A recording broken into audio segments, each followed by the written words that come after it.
ایک قوم جس پر اللہ کی رحمت کا سایہ تھا، جنہیں اللہ نے بھوک سے بچایا تھا، خوف سے بچایا، دشمن سے بچایا اور ہر مشکل میں اپنی مدد کا احساس دلایا۔ پھر اللہ نے انہیں امتحان میں ڈالا۔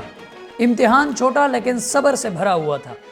قوم نے کہا، ہم اللہ کے حکم کو نہیں توڑیں گے، بس گھما پھرا کر اپنا فائدہ نکال لیں گے۔ پھر یہیں سے رحمت کا راستہ بند ہوا۔ پھر ایک رات اللہ کا فیصلہ اتر آیا، نہ طوفان آیا، نہ بجلی گری، نہ زمین پھٹی۔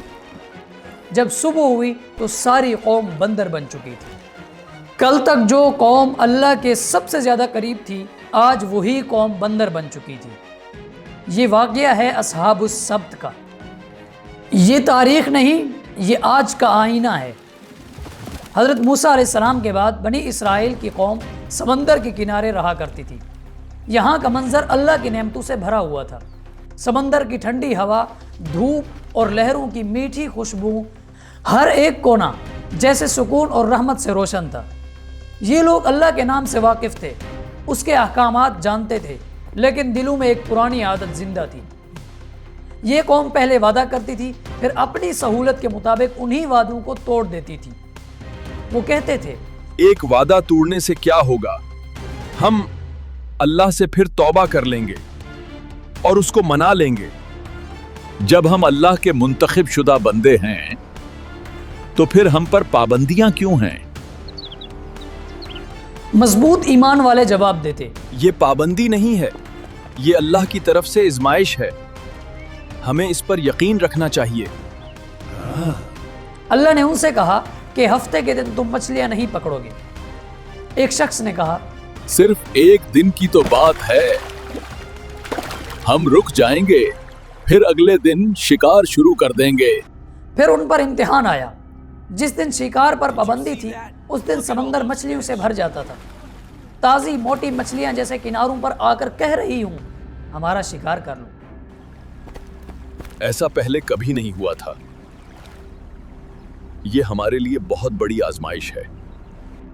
ایک شخص نے کہا، مچھلیوں کا شکار نہ کرنے کی وجہ سے روز گھروں میں جھگڑے ہوتے ہیں اور پریشانی بڑھتی جا رہی ہے۔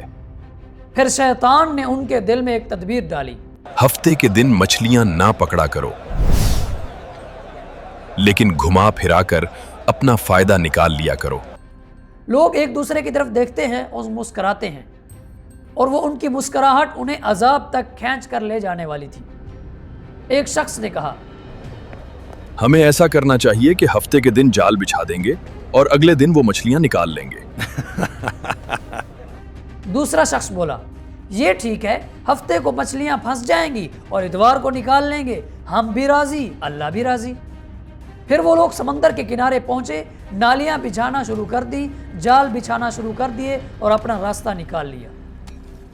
بزرگوں نے کہا، اللہ سب دیکھ رہا ہے، یہ وقت ہماری نیت کا ہے، ہم برے کاموں سے بچ جائیں۔ نوجوانوں نے کہا، ہم تو عقل مند ہیں، ہم نے حکم تو نہیں چھوڑا، ہم نے صرف راستہ نکالا ہے۔ لیکن انہیں یہ علم نہیں تھا کہ چالاکی اور گناہ کا امتحان اللہ کے سامنے کبھی نہیں چھپ سکتے۔ نافرمان لوگ مچھلیوں کا بوجھ اٹھا کر گھوم رہے تھے کہ ان کی چالاکی کی مسکراہٹ ان کے چہروں پر بکھر رہی تھی۔ ایک بزرگ نے انہیں ٹوک کر کہا، رکو، یہ گناہ ہے، یہ نافرمانی ہے، تمہاری بربادی کی وجہ یہی بنے گی۔ انہوں نے ہنس کر جواب دیا، ہم 2 چالاکی سے کام لے رہے ہیں، ہم نے 2 ہفتے کے دن شکار نہیں کیا۔ بازار کے کچھ لوگوں نے کہا، یہ لوگ کہتے ہیں کہ ہم اللہ کو دھوکہ دے رہے ہیں، حالانکہ یہ اپنی موت کو دعوت دے رہے ہیں۔ ایک شخص دوسرے سے یہ کہتا، ہمارے چالاکی کی وجہ سے ہمیں مچھلیاں ملنا شروع ہو گئی ہیں، اگر ہم چالاکی نہ دکھاتے تو بھوکے مر جاتے۔ فرما بردار لوگ یہ کہتے، ہمیں ان لوگوں سے الگ ہونا پڑے گا، ورنہ عذاب ہمیں بھی اپنی لپیٹ میں لے لے گا۔ شہر کے لوگ 3 حصوں میں بٹ گئے۔ پہلے وہ جو چالاکی اور ہیلا میں لگے ہوئے تھے اور نافرمانی کر رہے تھے، جو خود کو عقل مند سمجھتے تھے۔ دوسرے وہ لوگ تھے جو نافرمانی پر ان کو روک رہے تھے اور چیخ چیخ کر اللہ کے عذاب کے بارے میں انہیں بتلا رہے تھے۔ تیسرے وہ لوگ تھے جو خاموش تھے، نہ کسی کو سمجھا رہے تھے، نہ روک رہے تھے، اور نہ ہی خود مچھلیاں پکڑ رہے تھے۔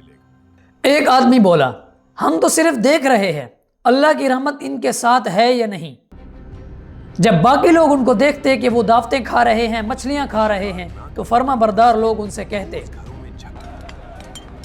ہم نے انہیں اللہ کی نافرمانی سے روکا، لیکن یہ اپنے گناہوں پر پرعزم ہے۔ ایک شخص نے کہا، ہمارے چالاکی کی وجہ سے ہمیں مچھلیاں ملنا شروع ہو گئی ہیں، اگر ہم چالاکی نہ دکھاتے تو بھوکے مر جاتے۔ اور یہی وہ رات تھی جب تنبیہ کا سلسلہ ختم ہوا اور بربادی کا وقت شروع ہوا۔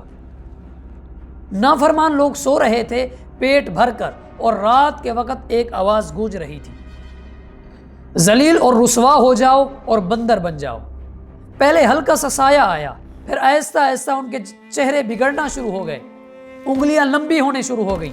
ایک آدمی نے چیخ کر کہا، یہ کیا ہو رہا ہے؟ ہم انسان نہیں رہے۔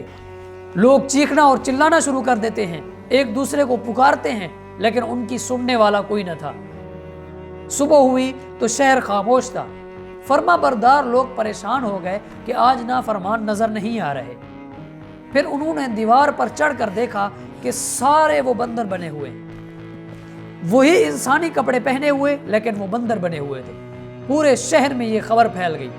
ایک شخص نے کہا، ہفتے کے دن مچھلیاں پکڑنے والوں کو بندر بنا دیا ہے۔ جب لوگ وہاں پر پہنچتے ہیں اور عذاب کا منظر دیکھتے ہیں تو انہیں یقین نہیں ہوتا، اور وہ کہتے ہیں، یہ کیسے ممکن ہوا؟ کیا واقعی یہ میرے رشتہ دار ہیں؟ ایک بندر اپنے رشتہ دار کے کپڑے پکڑ کر روتا ہے تو رشتہ دار اس کو جواب دیتا ہے،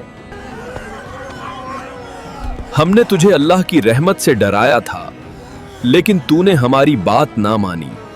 روایات میں آتا ہے کہ یہ لوگ 3 دن تک زندہ نہ رہ سکے، تڑپ تڑپ کر مر گئے۔